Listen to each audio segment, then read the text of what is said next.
Oggi iniziamo il video con una frase provocatoria. L'italiano non esiste. Ma in che senso? Ciao a tutti, io sono Stefano e sono un insegnante di italiano per stranieri. Nel video di oggi voglio parlare di un argomento molto interessante e fare una riflessione insieme a voi sull'italiano. Infatti spesso mi capita che gli studenti mi chiedono: Stefano, ma io ho sentito che in Italia non tutti parlano italiano perché usano dei dialetti. Oppure ancora, ma Stefano, quale accento italiano dovrei imparare? Ce ne sono così tanti. Beh, andiamo per ordine. Partiamo da una cosa base. L'italiano è uguale in tutta Italia. Nel senso, noi in tutta Italia parliamo la stessa lingua, l'italiano. Ora, chiaramente ci sono delle differenze regionali, sia in termini di accento che in termini grammaticali e un po' anche di vocabolario.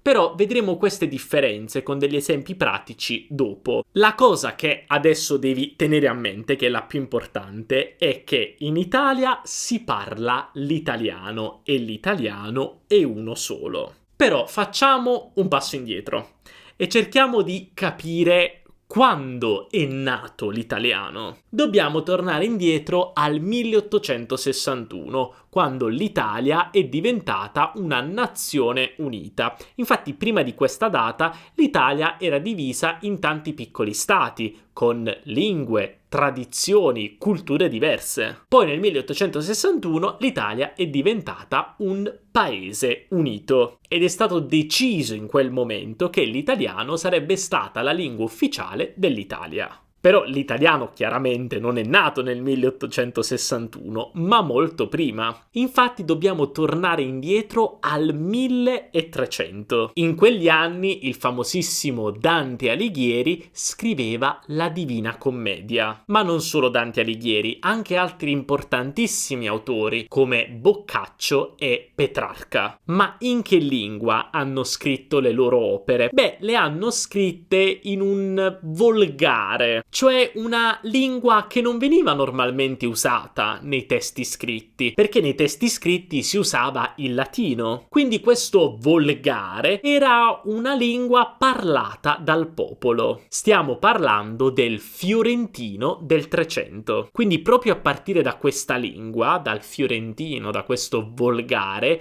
da lì si è iniziato a evolvere, nei secoli chiaramente, l'italiano. Ma c'è un'altra data molto importante per la lingua italiana, il 1585, l'anno in cui viene fondata l'Accademia della Crusca. L'Accademia della Crusca è una scuola, un'accademia che serviva a proteggere la lingua italiana e anche doveva pulire la lingua italiana da tutte quelle parole che non ne facevano parte. Quindi l'Accademia ha avuto e ha ancora un ruolo molto importante per la lingua italiana, perché la protegge ma allo stesso tempo ne analizza e documenta anche i cambiamenti, perché le lingue si evolvono. Infatti proprio a partire dall'Accademia della Crusca poi in altri paesi sono nate altre accademie con lo stesso scopo. Però l'Accademia è nata nel 1585, ma l'Italia è diventata un paese unito nel 1861, quindi questo significa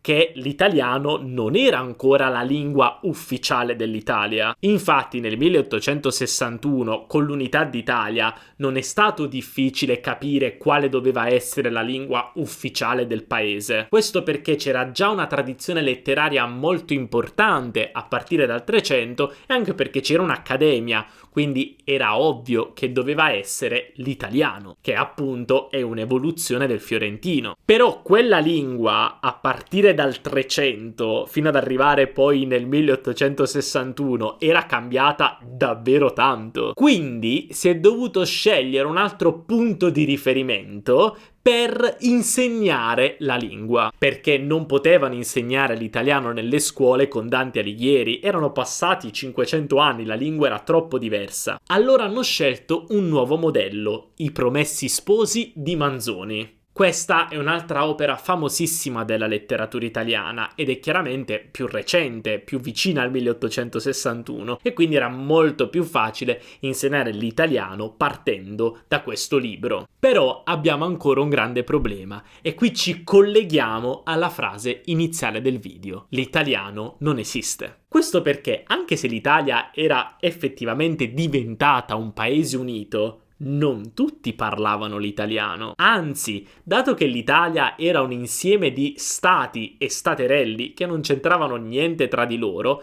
le persone parlavano lingue diverse, avevano culture diverse, tradizioni diverse e le persone non si capivano neanche così tanto tra di loro. Questo infatti è uno dei motivi per cui gli italiani gesticolano tanto, perché c'è stato questo periodo in cui non tutti gli italiani parlavano l'italiano e di conseguenza le persone, per capirsi tra di loro, usavano i gesti. E quindi l'italiano esiste davvero? Beh, no, perché quell'italiano di cui stavamo parlando prima era una semplice evoluzione del fiorentino, quindi sì, un italiano parlato però solo da una piccola parte della popolazione. Anche se era la lingua nazionale, non la parlavano davvero tutti. E allora, quando l'italiano è diventato davvero italiano? Nel senso, quando l'italiano è diventata davvero la lingua ufficiale parlata dagli abitanti dell'Italia? Beh, dobbiamo arrivare nel Novecento, più o meno negli anni 50. In quel periodo, nella casa degli italiani, entrerà un dispositivo magico che rivoluzionerà per sempre la storia della lingua italiana: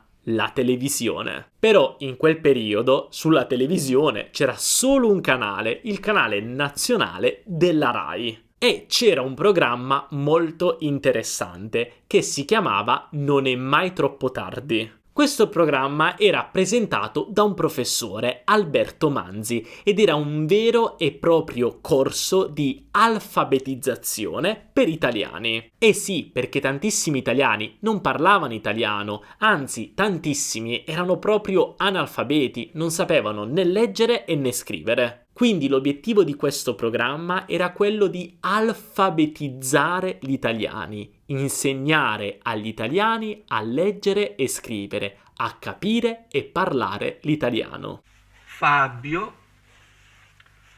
ecco la lettera che stiamo imparando, scritta maiuscola. Vi ripeto, la minuscola, vedete? C'è una bella differenza.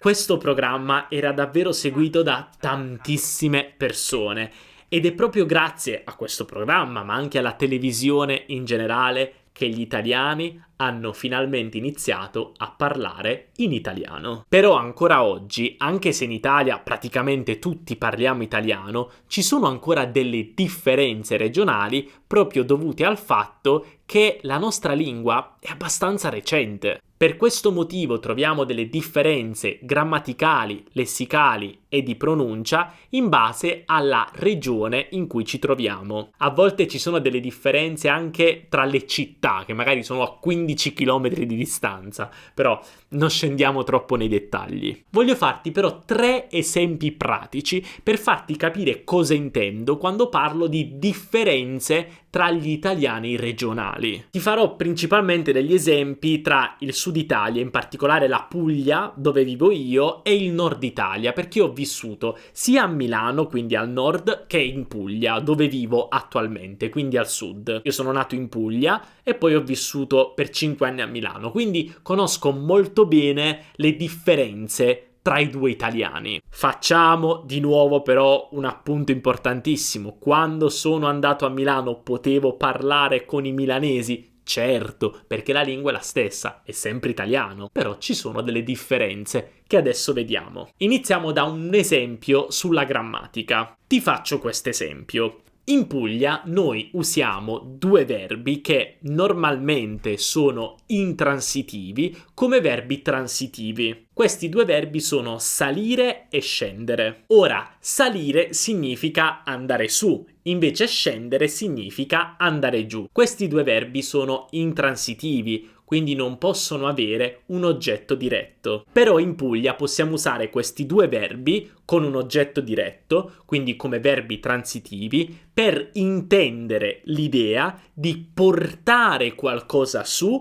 e portare qualcosa giù. Per esempio, qui posso dire salgo la spesa a casa, che significa porto su la spesa a casa. Oppure scendi il bambino dal tavolo, cioè porta giù il bambino dal tavolo. Chiaramente quando ho usato questi verbi in questo modo a Milano, le persone mi hanno guardato in modo un po'... No, non ho mai sentito questa cosa, è strano. È normale perché chiaramente non sono abituati a usare quei verbi in quel modo. Ci sono tante persone che direbbero questo è un errore. A me onestamente non piace assolutamente definire differenze tra gli italiani regionali errori. Perché in Puglia siamo 4 milioni di abitanti, quindi se 4 milioni di abitanti fanno questo errore, è davvero un errore? Secondo me no. Chiaramente io vi parlo della Puglia perché ne ho la certezza, però comunque l'uso di salire e scendere come verbi transitivi è un uso anche diffuso in altre regioni del sud Italia. Quindi a me non piace chiamarli errori, ma semplicemente differenze tra gli italiani regionali. Ora però, e questo è il punto principale, se io dico salgo la spesa a una persona di Milano, sembrerà strano, però comunque ci capiamo lo stesso. Quindi questa è la differenza tra gli italiani regionali, cioè sono delle differenze piccole che comunque non compromettono la comprensione. Se invece poi parliamo di dialetto, quella è tutta un'altra cosa, perché i dialetti sono altre lingue, simili all'italiano, non sempre, ma comunque hanno delle similitudini con l'italiano, ma sono lingue a parte. Quindi se io parlo il mio dialetto con una persona del nord Italia che parla il suo dialetto, non ci capiamo. Però se parliamo in italiano, ci saranno delle differenze, come questa grammaticale che abbiamo visto, però l'italiano quello è, cioè le differenze non compromettono la comprensione. Facciamo un altro esempio adesso lessicale. Quando io sono arrivato a Milano, se andavo in un bar la mattina per fare colazione, chiedevo un cappuccino e un cornetto. Beh, ho scoperto che a Milano non usano la parola cornetto, ma usano la parola brioche per definire lo stesso dolce della colazione. Questa chiaramente è una differenza importante, però anche lì, una volta che capisci che brioche è cornetto, è facile. Quando vado a Milano lo chiamo brioche, quando sono qua in Puglia lo chiamo cornetto. E ora parliamo di una differenza regionale di pronuncia e voglio presentarti una parola, forse la parola più comune della lingua italiana: bene. Ecco, questa parola è molto molto interessante perché io la pronuncio con la prima E chiusa, quindi bene, bene. Quando sono andato a Milano non ho notato alcuna differenza di pronuncia, infatti anche a Milano bene è pronunciato bene, quindi con la E chiusa. Però se vai a Roma, Firenze o altre parti d'Italia, come per esempio la Sicilia, forse alcune parti della Sicilia, in realtà la E è aperta e quindi dicono bene, bene. Non so se riesci a sentire la differenza. Io dico bene, bene, loro dicono bene, bene, bene, bene, bene. Quindi, qual è corretto? Allora, qui dovremmo aprire tutto un altro discorso, però non lo apriamo, perché ho fatto un video proprio su questo argomento, sul miglior accento italiano. Spoiler, non c'è. Però vai a vedere quel video perché è super interessante. Però, comunque, se metà italiani dicono bene e l'altra metà bene, chi sta sbagliando? Vabbè, questo però è un altro discorso che se vuoi approfondire puoi farlo nel video che ti ho consigliato. Quindi queste sono le differenze che esistono tra gli italiani regionali. Questo perché ogni italiano regionale è influenzato dalla lingua che si parlava prima in quella regione d'Italia e quindi dal dialetto. Però sono due cose diverse. E comunque, anche se ci sono queste differenze, noi italiani riusciamo oggi a capirci senza problemi. Ma quindi, tornando alla domanda iniziale, l'italiano esiste? Beh, l'italiano è l'evoluzione di una lingua, il fiorentino, imposta all'unità d'Italia su tutti gli italiani. Quindi probabilmente se ci fossero state altre grandi opere di letteratura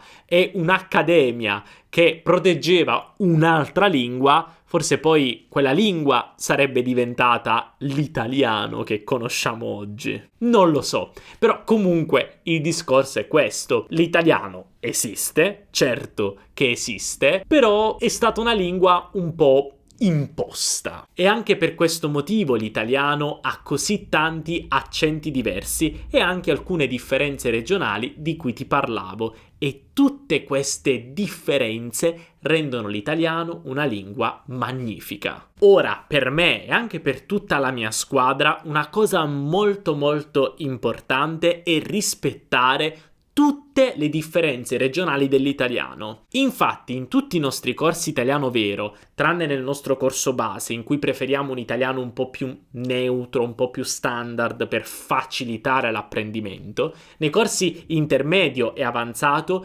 cerchiamo di fare il possibile per introdurre diversi tipi di italiano. Che cosa intendo con questo? Che i nostri attori che leggono i dialoghi oppure i testi dei nostri corsi vengono da diverse parti d'Italia, così che voi studenti possiate essere esposti a diversi accenti. E poi soprattutto nel corso avanzato facciamo anche riferimento ad alcune parole ed espressioni che vengono usate solo in alcune parti d'Italia. Questo sicuramente è molto importante per avere una visione completa di questa bellissima lingua. Se vuoi saperne di più e studiare con i nostri corsi, puoi farlo cliccando sul link qui sotto in descrizione o visitando il nostro sito web www.teacherstefano.com/corsi. Allora, che ne pensi? Conoscevi la storia della lingua italiana? E che ne pensi di tutte queste differenze? Dai, abbiamo una conversazione, parliamone qui sotto nei commenti. E se il video ti è piaciuto, non dimenticare di lasciare un bel mi piace, perché questo ci aiuta incredibilmente a far crescere il canale. Per te può sembrare un piccolo gesto, ma per noi è davvero importantissimo,